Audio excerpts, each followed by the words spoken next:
Assalamualaikum warahmatullahi taala wabarakatuh. Jumpa lagi dengan Arman Al-Fatih. Apa kabar teman-teman semua dimanapun anda berada, semoga sehat-sehat selalu. Dan di video kali ini kita akan menyaksikan bersama pidato terbaru dari Kang Deddy Mulyadi, yang mana Kang Deddy pada saat itu menghadiri MTQ. Dan ini adalah salah satu bukti bahwa Kang Deddy tidak seperti apa yang dikatakan oleh sebagian orang yang dianggap musyrik. Bahkan ini membuktikan bahwa Kang Deddy memang muslim, dan keilmuan dari Kang Deddy tentang agama Islam tidak diragukan lagi dengan pidato yang akan kita simak bersama. Bukan Kang Deddy namanya jika tidak ada gebrakan baru. Dan seperti apa gebrakan dari Kang Deddy pada saat pidato, kita simak videonya.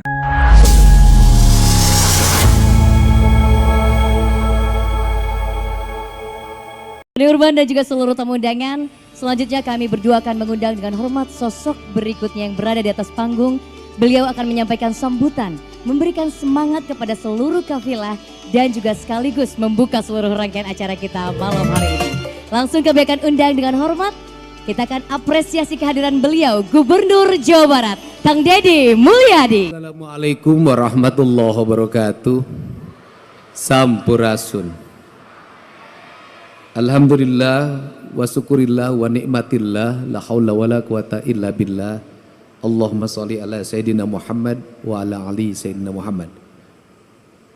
Yang saya hormati, saya muliakan, saya banggakan seluruh peserta Musabaqah Tilawatil Quran dan Hadis yang lama mengaji di masjid, mengaji di pesantren, berguru di LVTQ, memasuki babak kualifikasi ikut musabaqah di tingkat desa, di tingkat kecamatan, di tingkat kabupaten, dan hari ini di tingkat provinsi Jawa Barat. Saya ucapkan terima kasih atas ketekunannya mengaji, membaca Al-Quran, memasukkan dalam relung hati yang paling dalam, sehingga Al-Quran itu nanti menjadi indera keenam dalam setiap manusia yang beriman dan beramal saleh. Pada malam hari ini saya mengucapkan terima kasih juga dan rasa syukur dari Ciwidey, Kabupaten Bandung yang kebun tehnya banyak di Babadin. Mudah-mudahan ke depan bisa kembali hijau karena Quran mengajarkan hijau, dan saya lihat Kabupaten Bandung juga bajunya hijau, makanya alamnya tidak boleh berubah, harus tetap hijau. Karena dari alam yang hijau akan mengalir air yang jernih dan putih. Saya ucapkan terima kasih, dan nanti keajudan saya tadi sudah membaca Quran dengan baik, saya nanti nitip 50 juta. Karena untuk mencapai tingkatan itu lama. Tapi kalau yang tadi ngaji tadi adalah Bupati Kabupaten Bandung, saya kasih 100.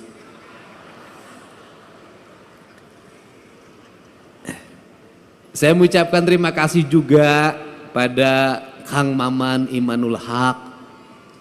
Ini tokoh santri yang menjadi politisi yang tetap konsisten pada keislaman dan kesundaan yang saya tahu.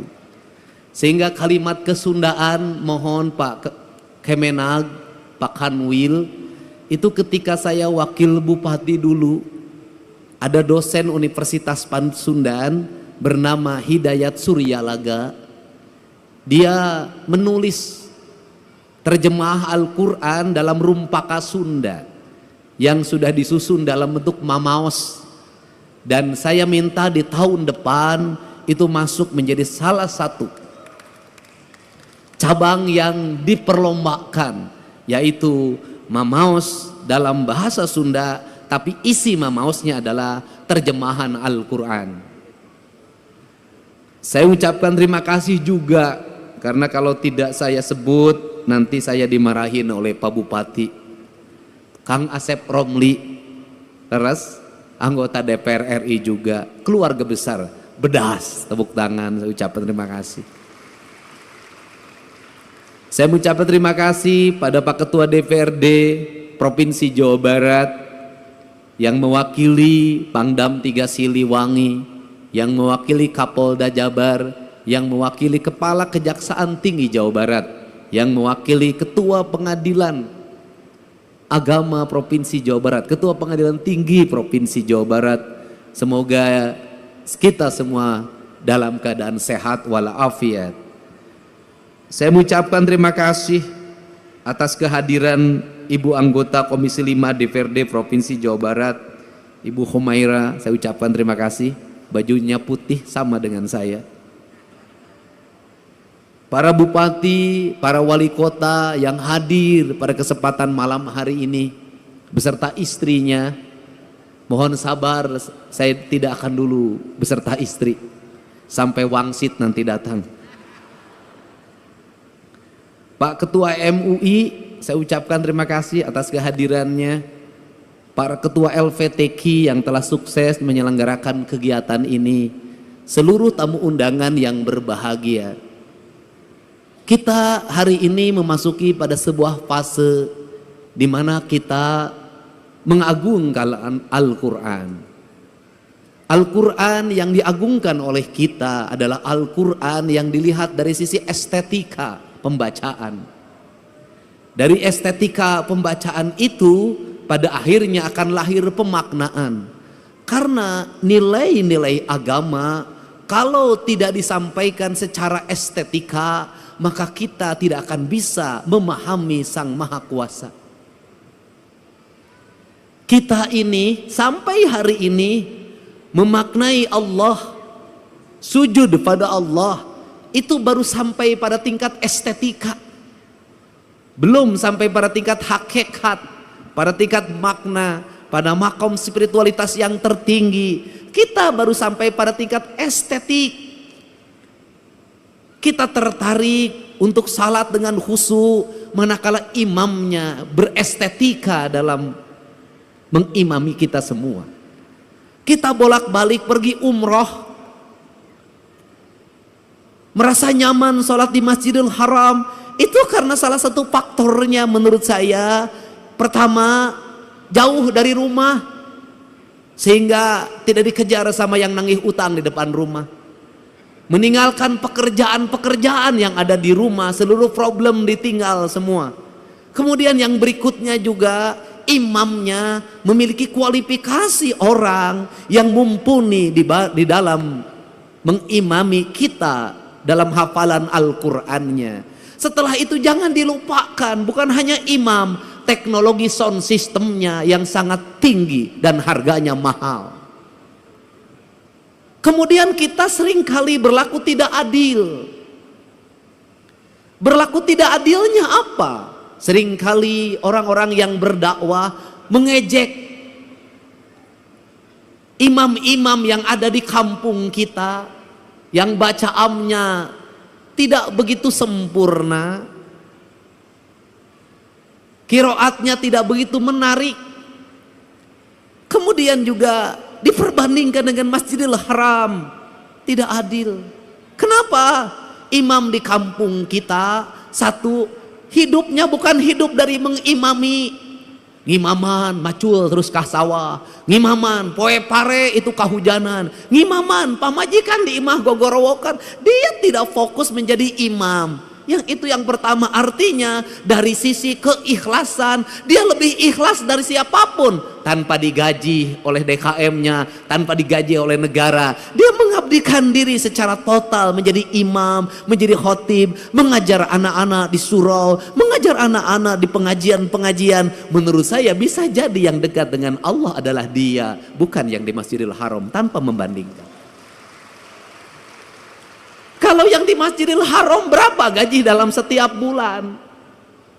Rumahnya dijaga, kemudian dia spesifikasi imam, kemana-mana didampingi, lebih gagah dari gubernur Jawa Barat. Wajar. Aki-aki di Ciwidey, subuh-subuh kudu hudang, adana gogorok-gokan, nges adan capek-capek wenu datang hiji-hiji acan. Anu tukang umroh ge da teu datang di lembur nama rajin soten keur umroh. Kemudian ada satu peristiwa Ini yang azan di masjid, saking pusingnya ketika azan subuh tidak ada yang datang, kemudian dia berinisiatif adzan jam 9 pagi. Pada waktu adzan jam 9 pagi semua orang datang, ngamak. Sia gelo, cenah moanya adzan jam 8, ada naon sia teh? Si aki yang adzan jawab, sia nu gelo mah. Ku aing di adanan subuh sia teu datang, di adanan jam 8 sia datang. Artinya bahwa negeri ini tidak kurang orang-orang saleh. Siapa orang-orang saleh? Orang-orang saleh adalah orang yang setiap hari tekun mengajar ngaji anak-anaknya di surau-surau, ditajuk-tajuk, dilanggar-langgar. Orang yang tekun setiap hari azan, orang yang tekun setiap hari ngimam, orang yang tekun setiap hari khutbah meskipun jamaahnya terbatas, tapi dia tidak pernah datang ke bupati untuk meminta honor. Itulah orang-orang hebat di negeri ini. Jadi kalau kita ingin minta doa, mintalah doa pada dia, karena dia teruji menjadi orang yang ikhlas dalam hidupnya. Kalau kita ingin mencium tangan, ciumlah tangan dia, karena tangan dia lebih suci dibanding tangan yang lain. Dia mau mengorbankan diri dan waktunya demi peradaban, demi pendidikan, dan demi masa depan. Apa yang hilang di negeri ini hari ini? Yang hilang bukan orang yang hanya tartil baca Quran, tetapi yang hilang adalah tradisi mengaji. Seiring dengan pertumbuhan waktu, maka tumbuhlah di Indonesia modernisasi Al-Quran dengan metodologi pendekatan Iqra. Cara cepat menghafal Al-Quran, cara cepat membaca Al-Quran, prosesnya ditinggalkan. Lahirlah wisuda-wisuda TKA dan TPA di mana-mana, baik secara syiar, baik, hebat secara syiar, hebat. Tetapi di balik itu masjid-masjid sepi dari anak-anak mengaji. Tetapi di balik itu surau-surau kosong dari anak-anak mengaji. Tetapi di balik itu mereka tidak mengenal dan tidak dekat dengan masjid. Kenapa? Karena mengajarkan Al-Quran tidak di masjid. Karena mengajarkan Al-Quran tidak di surau. Akhirnya mereka yang penting bisa baca Al-Quran, tapi kedekatan emosi dengan masjidnya hilang. Akhirnya mereka jauh dari masjid.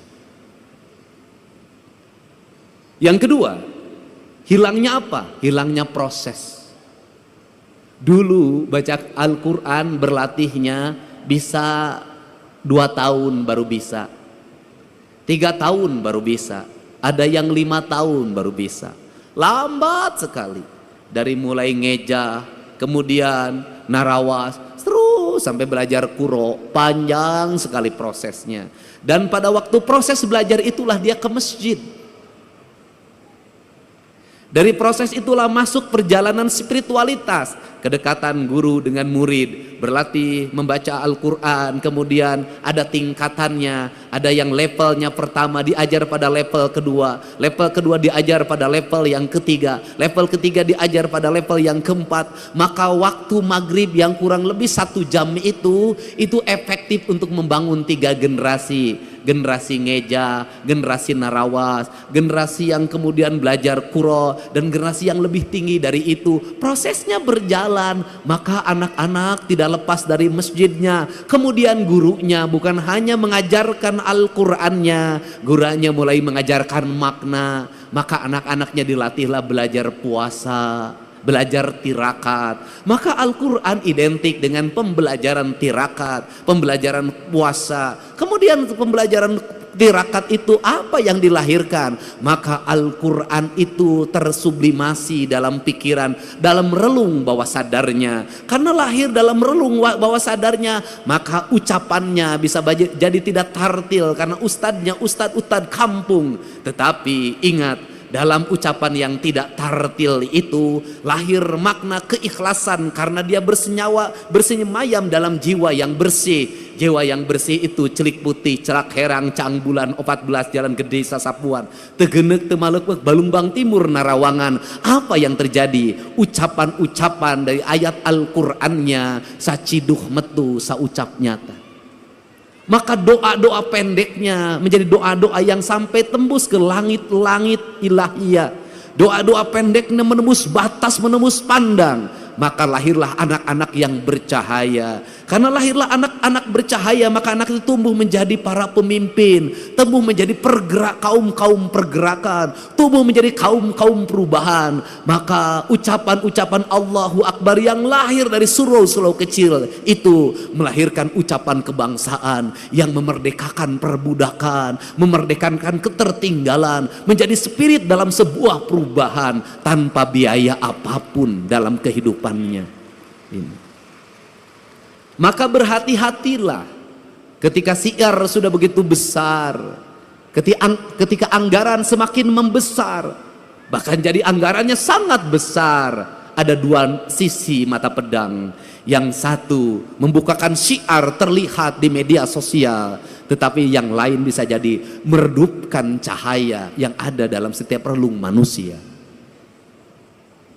Maka untuk itu tadi saya berpesan, ini bukan forum balapan Formula E. Ini bukan forum liga. Ini adalah forum spiritualitas. Tidak penting menjadi juara umum, tidak penting. Tidak penting menjadi juara pertama, kedua, ketiga, tidak penting.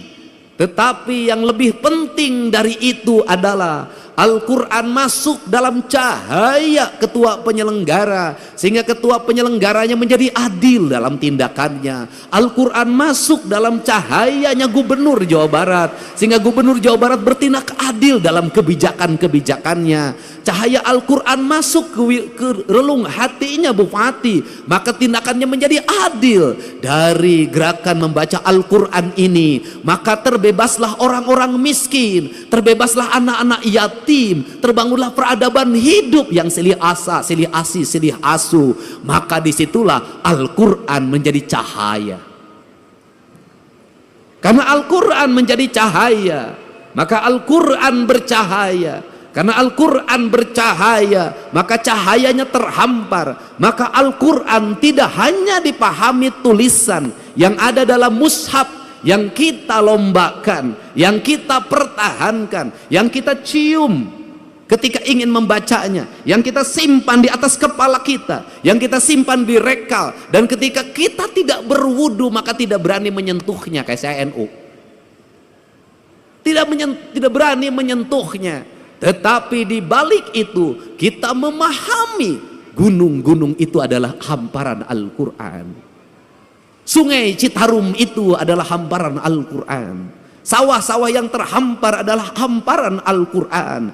Matahari adalah hamparan Al-Quran. Bulan adalah hamparan Al-Quran. Bintang adalah hamparan Al-Quran. Seluruh yang ada, makrokosmos dan mikrokosmos adalah hamparan Al-Quran. Dan semuanya mereka bertasbih kepada Allah, yang dalam setiap waktu dia berucap Subhanallah walhamdulillah wala ilaha illallah. Kalau sudah seperti itu, maka surau-surau itu menjadi lentera penggerak. Kalau sudah seperti itu, maka kita adalah manusia yang paling bersyukur. Kenapa? Kita manusia yang paling bersyukur. Al-Quran diturunkan di Jazirah Arabia, di tanah yang tandus dan kering.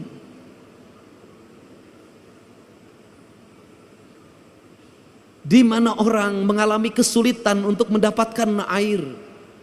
Kisah Nabi Ismail dengan Siti Hajar, bagaimana dia harus bolak-balik antar Safa dan Marwah untuk mendapatkan air. Begitu beratnya untuk mendapatkan air. Rumput-rumput mengering, batu-batu bertebaran, debu-debu berserakan di tempat-tempat di mana manusia mengalami kekeringan alam, lahirlah kekeringan hati, lahirlah kekejaman. Maka Allah menurunkan cahaya yang paling lembut hatinya, yang paling lembut hatinya. Siapa? Rasulullah Shallallahu Alaihi Wasallam. Lembut. Karena kelembutan itulah Al-Quran diturunkan. Tidak mungkin Al-Quran turun, nur cahaya kebenaran yang hadir ke hatinya Kanjeng Rasul. Kalau Kanjeng Rasul tidak memiliki kelembutan hati yang lebih lembut dari sutra apapun, tidak mungkin.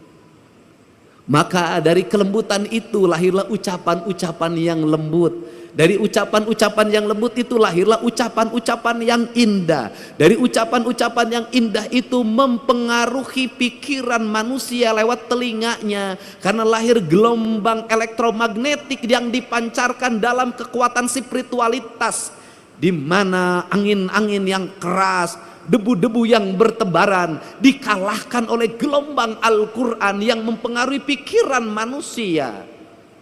Maka Allah itu berbuat adil. Al-Quran diturunkan di tanah tandus itu.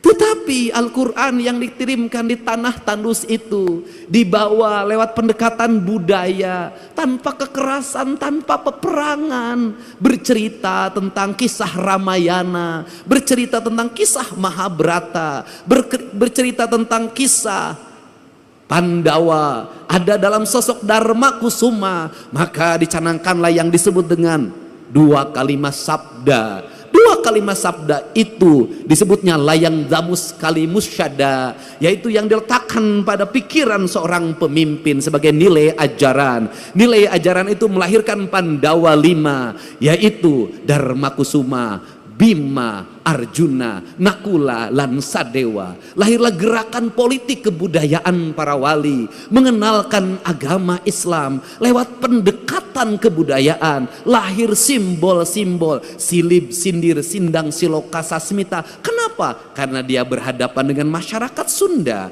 masyarakat Nusantara yang tidak terbiasa dengan bahasa kasar. Dia terbiasa dengan bahasa simbol, bahasa makna. Karena dia terbiasa bahasa simbol, bahasa makna, maka masuk dalam ajaran, dalam pembelajaran. Quran pun disampaikan dalam pembelajaran dan ajaran. Kemudian rasa hormatnya ditinggikan. Quran diletakkan pada sebuah derajat yang sangat tinggi, diletakkan dalam lingkungan peradaban sederhana pedesaan. Lahirlah di kita. Apa keuntungan kita? Keuntungan kita lebih dari orang Arab. Keuntungan kita lebih daripada jazirah Timur Tengah. Kenapa keuntungannya? Kita mendapat dua. Satu, kita mendapat Al-Quran sebagai sebuah produk nilai ilahiyah yang memiliki nilai estetika yang sangat tinggi. Tetapi juga kita dilahirkan pada sebuah alam Pasundan yang sangat indah. Ketika Quran bercerita tentang air yang jernih di surga, ketika Quran bercerita tentang hamparan gunung yang indah di surga, ketika Quran bercerita tentang buah-buahan yang nanti ada di surga, seluruh cerita-cerita itu sebenarnya adalah realita hidup yang kita dapati. Itulah Ciwidey, itulah Cipanas, itulah Pangalengan, itu realitas dunianya. Untuk itu, karena kita sudah diberi peradaban surga yang nanti akan kita capai surga keabadian, maka pesan saya, kalau mencintai Al-Quran, rawatlah Cipanas sebagai simbol surga kesucian. Rawatlah Ciwidey, rawatlah Pangalengan, rawatlah gunung-gunung itu yang melahirkan air yang mengalir, bak sepenggal tanah yang diturunkan dari surga. Rawatlah pohon-pohon itu, karena itu adalah alam yang digambarkan oleh Allah dalam Al-Quran. Jangan terbalik. Satu sisi kita sangat memaknai Al-Quran dan menghormati Al-Quran sebagai ayat yang tertulis, tapi di sisi lain tangan kita merusak alam, padahal itu adalah ayat yang tidak tertulis. Jadi saya tidak mau lagi dengar ke depan. Mudah-mudahan saya akan berusaha Dengar Cipanas, berubah pikirannya menjadi jelek. Dengar Ciwidey, berubah pikirannya menjadi jelek. Dengar Pangalengan, berubahlah pikiran menjadi jelek. Saya ingin ketika mendengar itu, maka denyut nadi kita berkata, ya Allah, ku dapatkan surga di tanah Sunda. Suatu saat surga itu tetap akan terjaga sampai aku bertemu denganmu di alam surga keabadian. Prinsip kemaha indahan. Untuk itu saya mengucapkan terima kasih. Pada hari ini kita bersama-sama memaknai makna-makna Al-Quran, memasukkan Al-Quran dalam relung batin kita sebagai bentuk cahaya atau nur yang menuntun kita dalam indera alam bawah sadar kita. Karena indera alam bawah sadar itu pada akhirnya akan senantiasa menjadi petunjuk, dan petunjuk itu akan lahir bagi orang-orang yang menjaga rasa dan cintanya. Karena petunjuk hanya akan lahir pada orang-orang yang memiliki kelembutan hati, kedamaian jiwa, dan ketenangan relung diri. Maka peliharalah Al-Quran, simpanlah dia di relung hati kita, dalam isi denyut jantung kita, sehingga hidup kita senantiasa mendapat petunjuk. Dengan kalimat kata orang Sunda, memahami Allah dalam orang Sunda, pahamilah dari sisi Rahman dan Rahimnya saja sudah cukup. Insya Allah akan hidup tenang, tentram, dan bahagia, walaupun tetap menjadi duda. Saya ucapkan terima kasih. Mudah-mudahan pertemuan ini menjadi pertemuan kebahagiaan, kemuliaan. Dengan mengucapkan Bismillahirrahmanirrahim, Musyabaqah Tilawatil Quran dan Hadis tingkat Provinsi Jawa Barat pada hari ini, hari Ahad, tanggal 15 Juni 2025, dengan resmi saya nyatakan dibuka. Semoga Quran menjadi dasar dalam seluruh pengambilan keputusan bagi para pemimpin. Semoga Quran menjadi dasar bagi ketenangan hidup bagi rakyatnya, dan semoga Quran tetap menjadi cahaya yang menuntun kita menuju kebenaran yang hakiki. Wallahu muwaffiq ila aqwamit thoriq. Assalamualaikum warahmatullahi wabarakatuh. Sampurasun.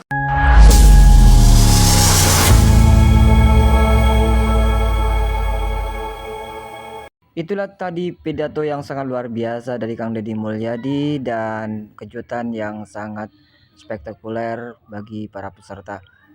Semoga saja video kali ini menginspirasi kita tentang Kang Deddy Mulyadi. Bagaimana menurut pendapat teman-teman semua? Silahkan lanjut di kolom komentar. Terima kasih selalu support Arman Al-Fatih. Kita jumpa lagi di video selanjutnya. Assalamualaikum warahmatullahi wabarakatuh.